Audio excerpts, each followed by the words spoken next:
They call this Blueprint Hall, and in it are hundreds of models of unfinished show-off projects. We don't want a country where people think of nothing but their stomachs, proclaimed Sukarno. So he spent their money on mandatory projects like the Bung Karno Tower. The plan includes a 100-foot column with a revolving restaurant at its top, and it's typical of Sukarno's national policy of putting second things first.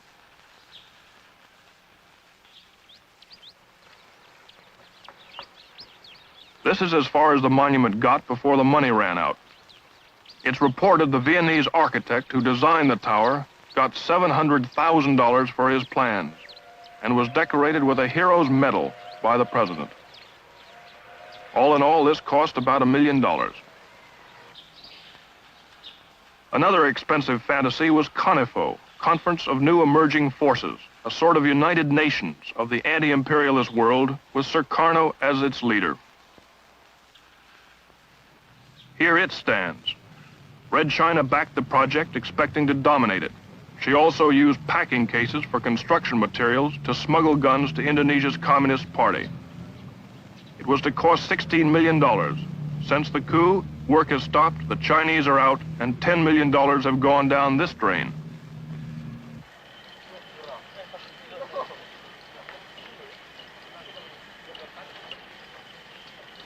There are hundreds of such projects littered all over Indonesia, millions squandered on them.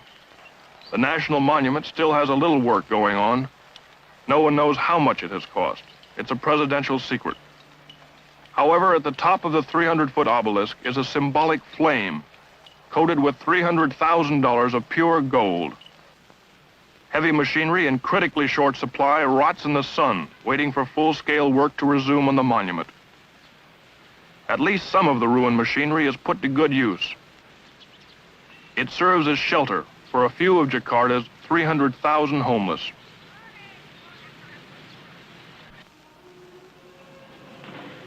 One gaudy Sukarno project actually finished is the Bali Beach Hotel. The 300 air-conditioned rooms are mostly empty. The Indonesians can't afford them and the tourists can't get to them. There are no jets to Bali, and the planes that do get there fly a haphazard schedule. Sukarno's $1 million jet runway was built in the wrong place and sank into the ocean.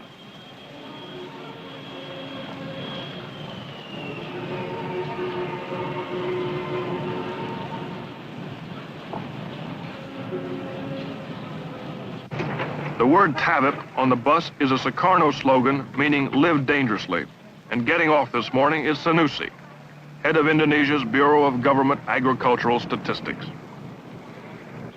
It's not every day he can get a bus ride home. Jakarta, a city of 4 million, has only 60 city buses that still work. Sanusi is going home as usual with his dole of U.S. aid rice after a couple of hours in the office. He has 2 other jobs to attend to. Without his cookie business and dry goods hustling, his family would starve. His life, like the city around him, is desperate. Jakarta's canals are open sewers. Smallpox has been epidemic. More than half the city has no electricity, and the cost of living has risen 2,000% in the last year. To live at all is to live dangerously. With him away, and most of his colleagues also off moonlighting, the statistics dawdle along. But some clear facts have been established, most of them gloomy. But bad as things are, one positive fact is known. Indonesia has a fabulous potential wealth in natural resources, and the new order wants it exploited.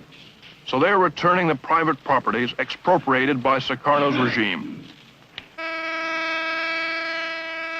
Goodyear's Sumatran rubber empire is an example. It was seized in 1965. The Rubber Workers' Union was communist-run, so after the coup, many of them were killed or imprisoned. Some of the survivors, you see them here, still work the rubber, but this time as prisoners and at gunpoint.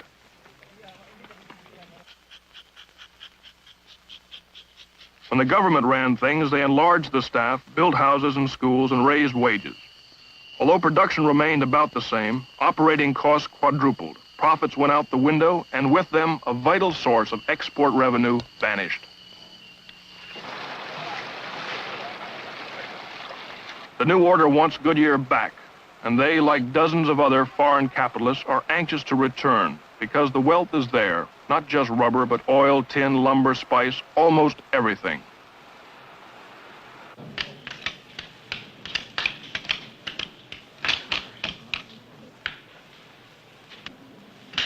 Not all their findings are as happy. 20 separate nations invested millions to push forward Indonesia's development of heavy industry. Most projects met fates like this. This is what's left of a Russian-sponsored steel mill.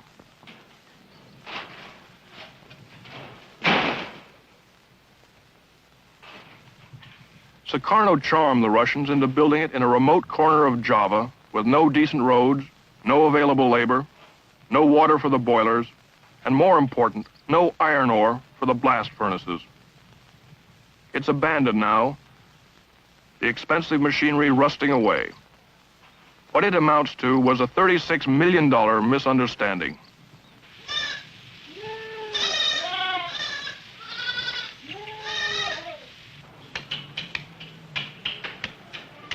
They have found that 2,000 miles of main road haven't been repaired since the Dutch left 22 years ago, and that at least 78,000 trucks, buses, and cars don't run simply for lack of spare parts. This keeps food from the cities, produce from the ports. The country is bankrupt. They now know how badly.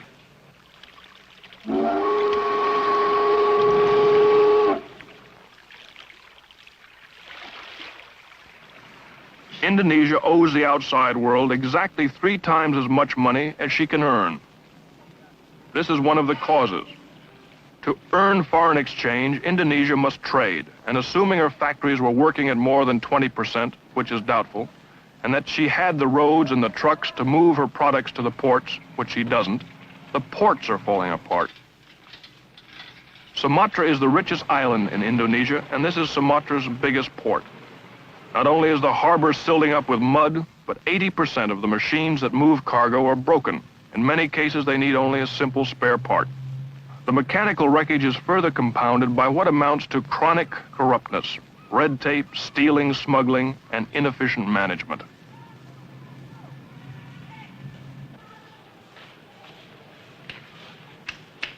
Based on all this, the World Bank says Indonesia needs $300 million in emergency aid now, just to hold its own.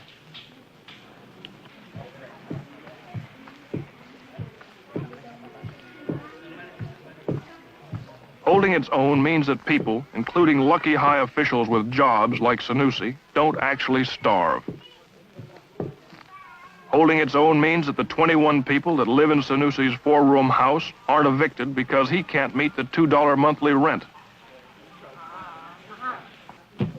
It means that his oldest son can still get enough rice to pound into flour for their cookie business.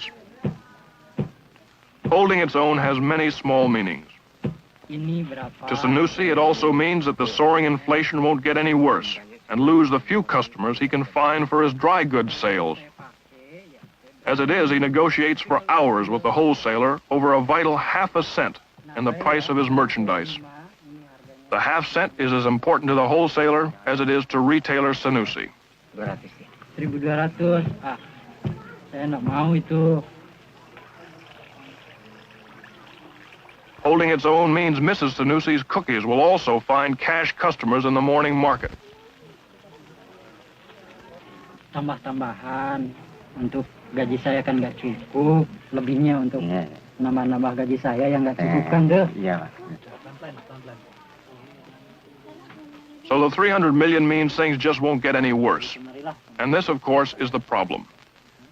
Sukarno's one-man rule is finished. The communists are out of power. Sound social and economic reforms are in the works. The biggest country in Southeast Asia is a friend again. Now comes the intricate task of stabilizing this unexpected victory and repairing Indonesia's ruin before the hungry and emotional country rebels against the new order. Right now, they are waiting and hoping and trying to survive day to day.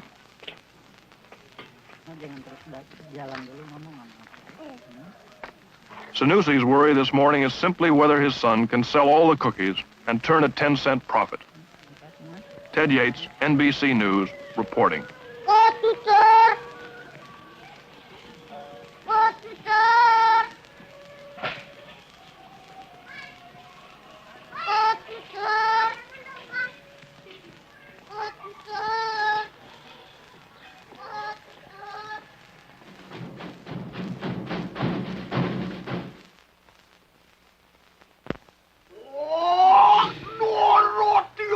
on